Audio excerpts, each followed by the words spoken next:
daawanayay laba dhacdaba wax ka soo qaad bay lahaayeen aadna waan wax mahay waxaan maqlay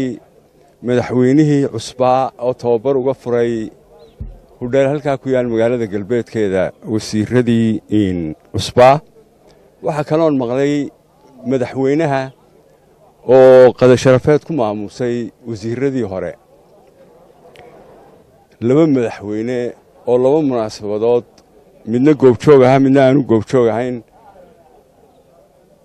mid Muuse Biixi baa joogay oo waa loo wada dhamaa waynu arkaynay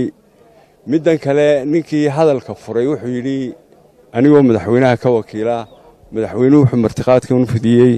malaa ugu yaraan ilaa 4-5 goor ayuu ereyga madaxweyne ku celiyey taasina waxay la muuqataa inay tahay intihaak على سيادة الرئيسين كي هراء يكن دنبابا وحوي أحمد محمد محمود سيرانيو هالجمودا جي صاحب كي ما هم مدحوينها جمهورية سومالان وكذا العي وهانشري وحقود العي مدحوينه هراء جمهورية سومالان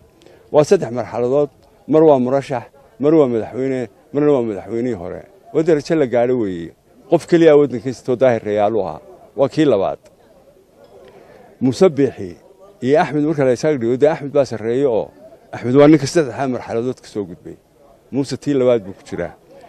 markaynu u soo noqono qadadii waxa la yiri wasiiradii hore oo qadeynaya tiraba waa dhowr jeer intuu ereygaas aan maqlaya waxaan maqlay madaxweynaha oo shirkii ugu dambeeyay golaha wasiirada qabtay madaxweynaha oo sii sagootiyay wasiiradiisii hore waxaan maqlayaa madaxweynaha oo qada u fidiyay wasiiradii hore aniga waxay la tahay madaxweynuhu ilaan xil wareejin buu sameeyay oo isagoo miirkiisa iyo maankiisa qaba ayuu xilkii saacada laga bilaabo waxaan ku wareejiyay madaxweynaha cusub ee la doortay dabeedna kol hadduu isaguna tagay iyaguna way tageen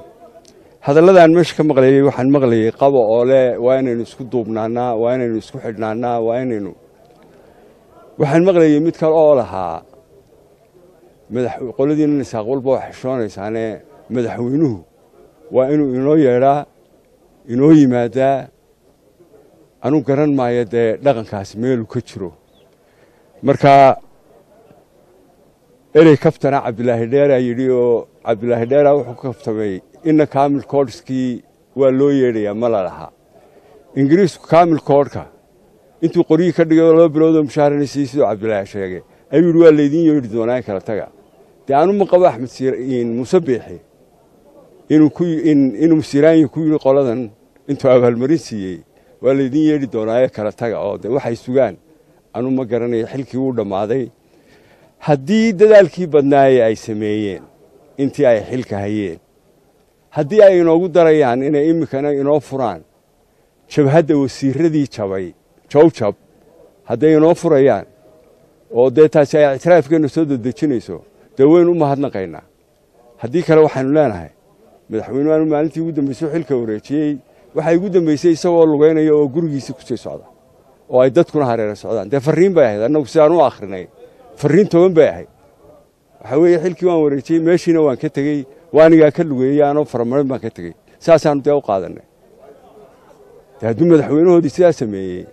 ha akhriyaanoo si annaga si aan u akhriyayna si ka fiican ha u akhriyaan xilkii uu dhamaaday saasaan ku dhamaaday sabab la isu urursadana annagu garan